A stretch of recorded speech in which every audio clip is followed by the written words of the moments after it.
Hi, lovely people. How are you today? My name is Dreya. I'm with Platinum Black Services, and today I just wanted to go over a quick tip on naming your corporation the right way. So, just in case you are in this part of your journey in starting a business, I just want to help you kind of go through this little hump because if you do not name your corporation the right way, you can face the state rejecting your articles of incorporation and then you'll have to start that process all over again. So I want to save you some time in doing this step the right way. And I have a client right now who is starting a business now. They don't want to go back to work. I don't blame them.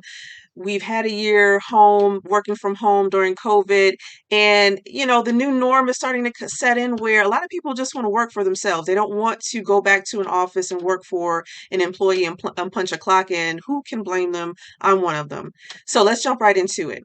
So, again, a quick introduction. My name is Dreya. Hey, I'm with Platinum Black Services. I have been running this company for the past, I want to say 15, 20 years. Started off doing bookkeeping for various clients in various industries.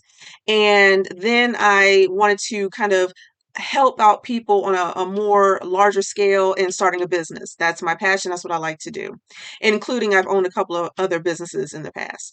And again, my mission is to help you start a business quickly and find profitable income streams because that's what it's about. You want to support yourself, you want to be happy, and you want to get your time back.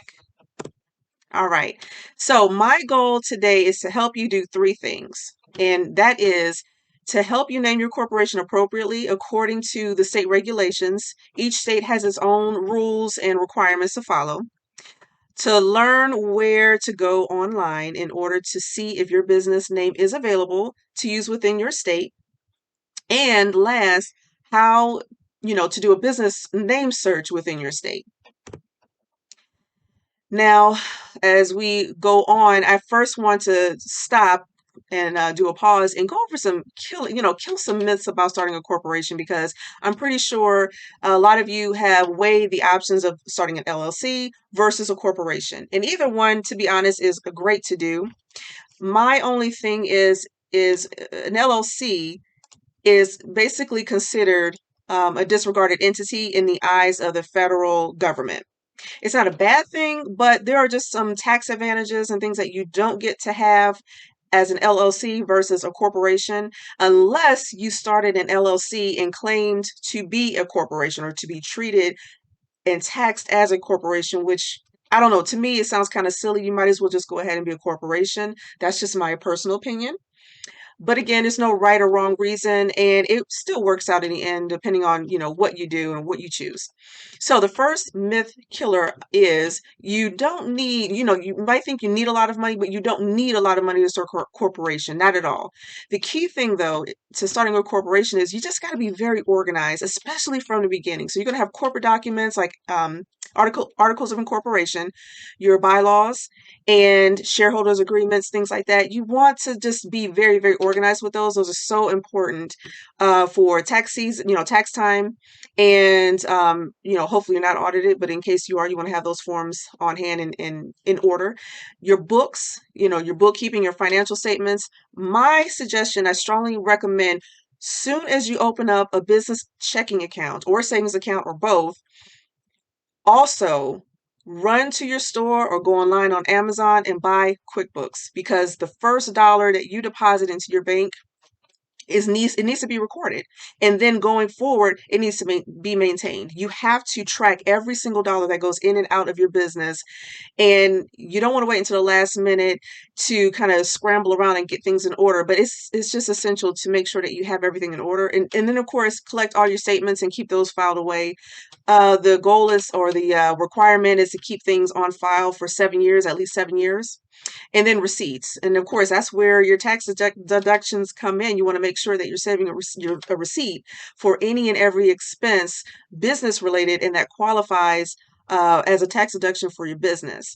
The next myth killer is you are not required to pay dividends. I think a lot of people decide to go the LLC route is because if I go the corporation route, oh, I'll be taxed twice. And that's not true because corporations, yes, they do pay dividends, but they're not required to pay dividends. That's just an incentive, which is used to kind of keep shareholders investing, pouring capital into the company, keeping it going.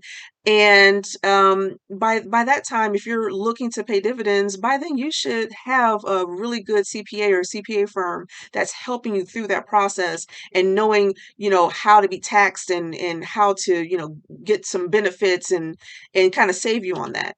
And then the last myth killer is, oh, you have to be this, you shouldn't start a corporation unless you're, at the level of a Fortune 500 company. Again, that's not true. Every Fortune 500 company is doing the exact same thing that you're doing when you're starting your corporation. Don't let that intimidate you because you don't have to be a big name, a big brand right off, from jump. Even the founder of Apple started in his garage.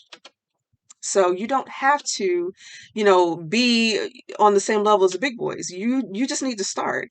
And, the only difference is that they've been a corporation a lot longer. That's it. Okay, so general naming requirements for corporations, and this is just general across the board for any state in the United States.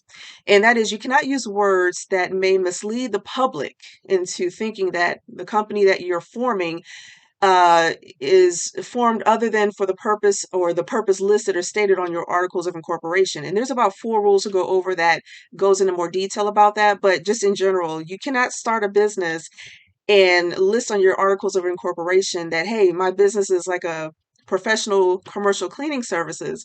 And then the next day you want to start a restaurant and use the same name. Nope, that's not going to fly. That's not going to work.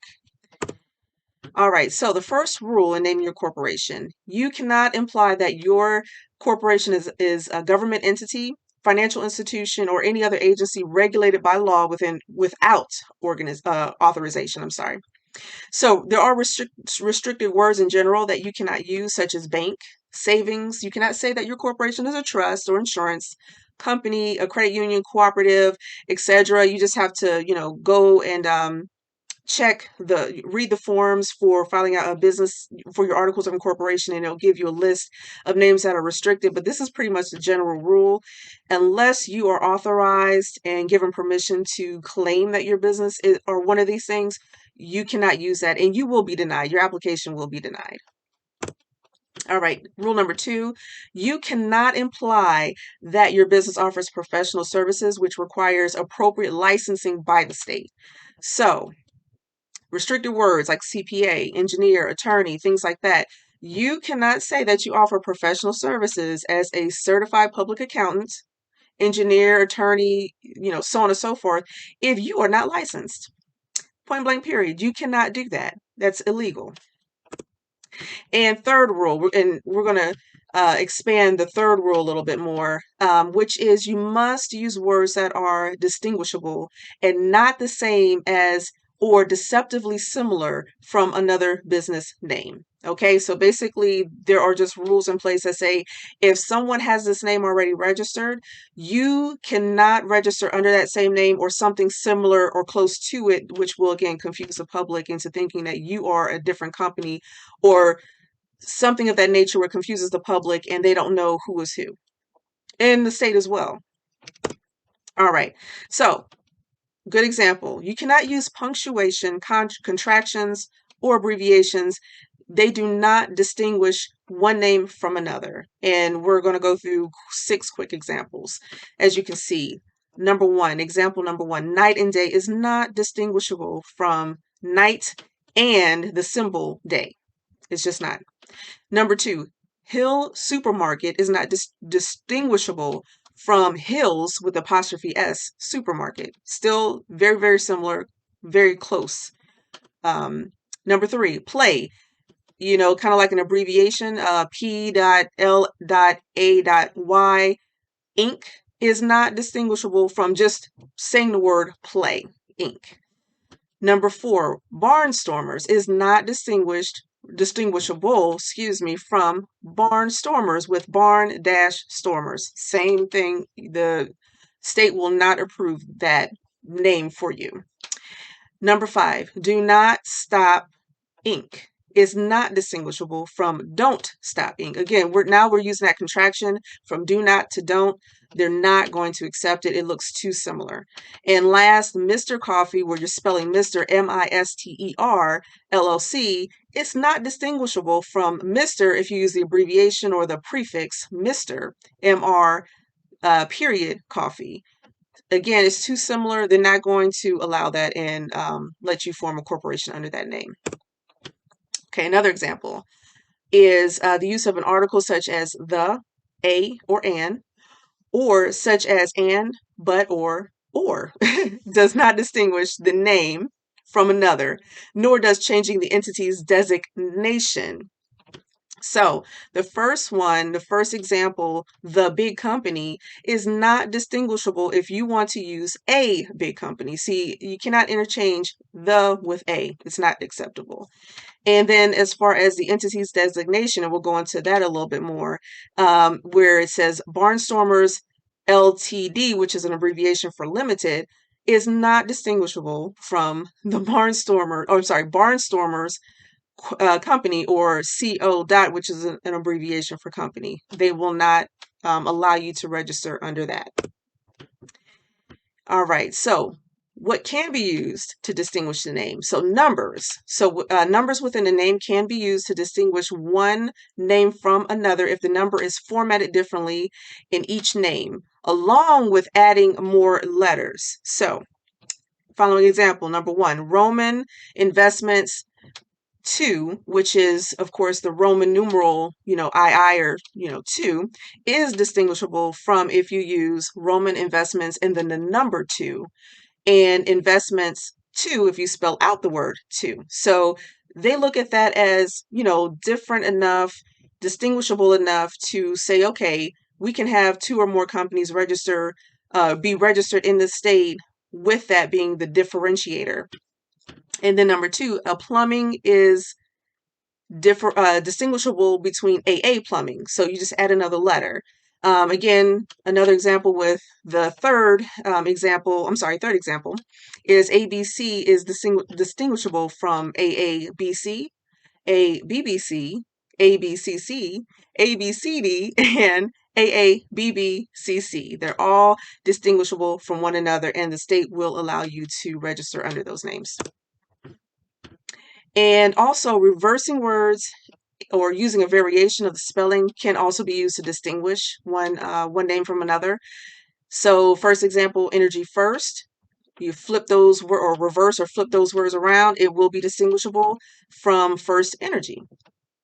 And then if you kind of do a variation of spelling again, quickie, Quickie, Mart, is distinguishable from a different way of spelling quickie. So you just remove the QU and you add QWIKEE Mart, Quickie Mart, or another way of spelling Quickie Mart, and that is acceptable.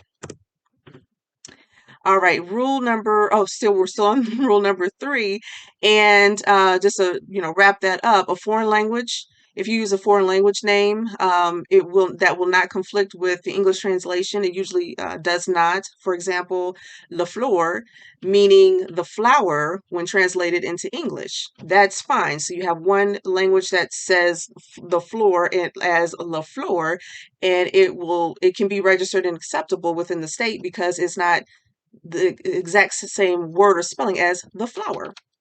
And then just bottom line, at the end of the day, unacceptable words across all states will not be accepted and allow you to register your company. So if any name contains profanity or words or phrases that are generally considered a slur against an ethnic group, religion, gender, or hereditary, it is considered unacceptable right out the gate. And rule number 4, in naming your corporation, the name must always include an expressly authorized suffix, often referred to as an entity designator or entity indicator. So for the state of Massachusetts, if you're looking to start a business there or form your corporation, you can use one of the long suffix or abbreviations listed below. For example, corporation, incorporated, company, or limited. For short, Corp, Inc., Co., or Ltd.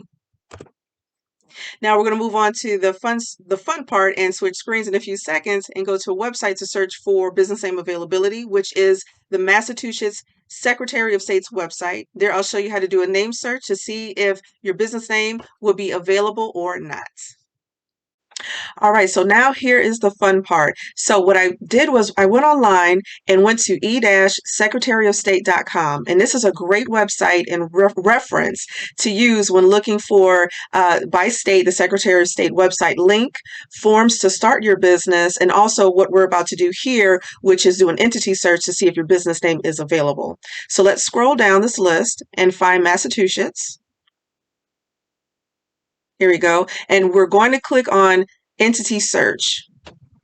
All right, we're going to leave all the fields as is, and we're going to use an example of Bob Ann if that's going to be part of the sample here for the business name we're going to search. And what's interesting is every state that I've done this example for actually has a business name with the words Bob in it. So this is a great example. All right, next, let's click Search Corporations. And here are your results. It provides a list of names or business names that are already registered with the state of Massachusetts.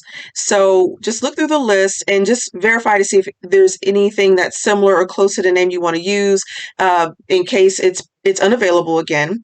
Now let's take another step further and let's click on one of the names. Because again, you need to see if the name is actually being used, if it's in existence.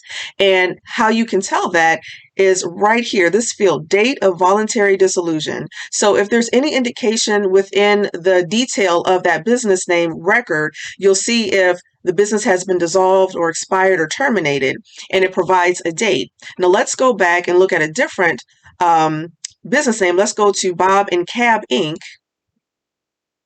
And in this example, there is no indication or field that states that the company has been dissolved or terminated. In fact, it looks like there are existing shares for this company. So if you had a business name and it included Bob and Cab spelled that way or something similar based on the rules we talked about before, then you'll know that this is an active company or an active name that's being used and registered with the Secretary of State. Therefore, it's not available. Okay. Now let's go back to the previous tab. And let's say that your business name is available. So now the next step is one or two things.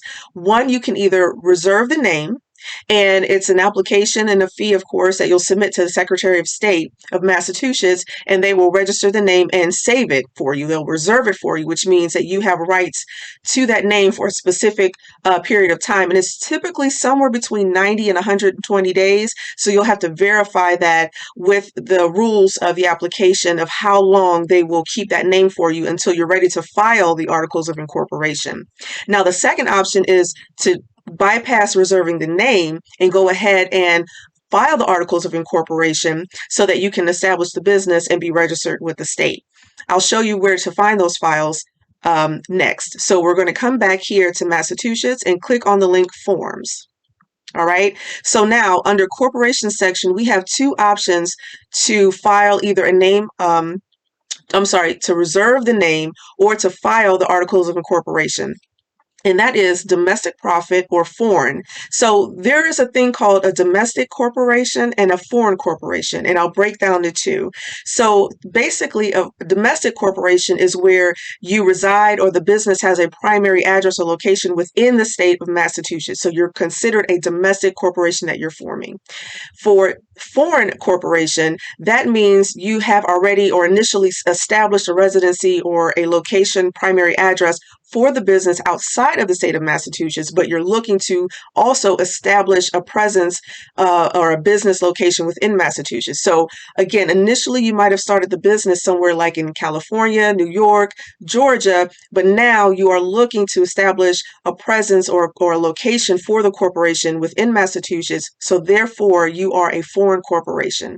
Okay, so back to the list. We're going to look at domestic for-profit corporation first and click domestic profit link. Okay, so we'll scroll all the way down through this list, and what we're going to do is go over the application, or at least see where the application is to reserve the business name. All right, so right here, you want to select application of reservation of name and just click right here on the link for forms, follow the instructions, you'll fill out the application, attach the fee, submit it to the Secretary of State of Massachusetts, they'll file it for you, and then your name is reserved and you're good to go. Now, again, if you want to bypass reserving the name and you want to actually form the corporation and fill out the articles of incorporation for the state, we'll scroll back up to the top. And the form you want to use right here, or the section, is Articles of Incorporation. Again, this is a domestic corporation that you want to form in the state of Massachusetts. So they give you two options here. You can either file the application online, click that link, or you can click Forms, and it's a PDF file, and you'll follow the instructions, attach the fee that's required, submit it to the Secretary of State. They'll register you, and then you're good to go. You actually have a business that exists with the name that you selected with the Secretary of State. Now let's go back and I'll show you the forms for the foreign corporation if that's where you fit within that option. All right, so foreign corporation forms, we'll scroll all the way down to the bottom. And again, if you want to just reserve the name, place it on hold because you're not yet ready to file the articles of incorporation, this is what you'll do. You'll fill out the application of reservation of name. Again, here's the form. Click on it, print it off, fill it out, attach the fee that's required, submit it to the Secretary of State. They'll place a hold on it until you're ready to file the articles of incorporation for your foreign corporation. However, if you're just ready to go ahead and do the main step and file the articles, what you'll do is scroll back up to the top and you're going to fill out this form, Foreign Corporation Certificate of Registration. And it looks like they have a file that you can complete and send by fax, or a form that you can print off. Again, another application to print off, complete, attach the fee, send it to the Secretary of State of Massachusetts. They will register you, and then you'll be good to go. All right, guys, I want to thank you for your time. I'm glad that I was able to help you. So by the end of this video, you should now know the requirements of naming your corporation by state. You should also know where to find the website, the Secretary of website for your state in order to do a business name search, and also how to do the name search. And the next step would be to also either reserve the name or to go ahead and file the articles of incorporation. In closing, I just want to suggest, checking out my website. If you go to platinumblackservices.com, I greatly appreciate it. I have some more tools and tips to provide for you. If you scroll down, I have some free stuff. Check out the free stuff. Items such as 7 things you need to maintain your corporate veil protection is a free webinar. Another free webinar, 9 legal corporate documents every corporation must have on hand. Also, a quick and dirty guide to corporation filing requirements is a free ebook. And last, a fill-in-the-blank business plan guide. If you don't have a business plan already, it's good to go ahead and grab that as you're forming your corporation with the state, filing the forms and getting established. All of this is free. Now, next, I also want to let you know that I have 2 kits that are all-inclusive, and it will help you meet specific goals in your journey as you're establishing your corporation within the state that you choose. And the first one is the Quick Business Kickoff, the Incorporator Starter Kit. And it's just a couple of files for $10. You get some really good checklists and files and forms to fill out that will help you cross all your T's and dot all your I's in the beginning stages of forming your corporation. If you need more information, more in-depth starter kit that also provides your articles of incorporation, your corporate bylaws, shareholders agreements, shareholder certificate, dissolution forms. I have a really great comprehensive package. It's professional. The forms are in Word and PDF, so you can immediately download them, customize them, add your logo, and use them as needed and fill in the information that is customized to your situation. Down here, it's the Corporate Formation Starter Kit for the state of, and you just select whatever state that you're in. Right now, I have a special offer. It's if you use the code START NOW, you'll get $60 off. Currently, a kit is $99. You receive over 150 forms. Again, they're all downloadable and easy and quick to use. But right now, with $60 off, I'm giving you a discount of $39. And you can get started right away. So I hope you enjoyed this video. I hope that you've learned what you needed to learn or would needed to know in order to do a business name search for your corporation, and also how to reserve the name or to go ahead and file the articles of incorporation, depending on if you are a domestic corporation or foreign corporation. Thanks again for watching, and I'll talk to you soon.